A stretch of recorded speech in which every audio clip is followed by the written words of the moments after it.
Naweza kumwona mtu katika macho yetu kwamba amepotea, lakini Allah azza wa jalla katika elimu yake amemwandikia jambo lingine sisi hatulijui.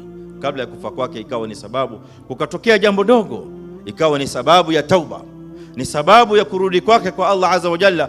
Baina ya tauba yake na kutokwa kwa roho labda ni saa moja.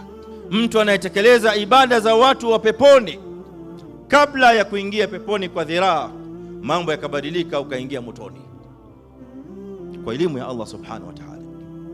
Maana katika elimu yake imepita ya kwamba wewe ni mtu wa motoni, hata ikawa kwamba ulikuwa unafanya amali za watu wa peponi hapa duniani, lakini utarudi pale pale katika elimu yake Allah azza wa jalla, kwa sababu amekwisha kuandika.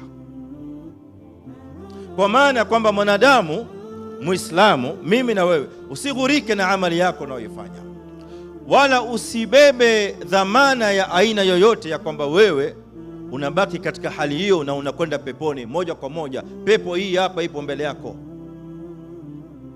bali ukadhani pengine labda hata umepewa kibali cha kuingia peponi, na asiyekuwa wewe labda ni paka angaliwe huyu anaweza kuingia peponi au la, lakini wewe uchapita. Sio hiyo imani ya Muislamu, kwa sababu katika elimu ya Allah azza wa jalla ambayo mwanadamu haijui, yanaweza kuwa ni mambo mengine.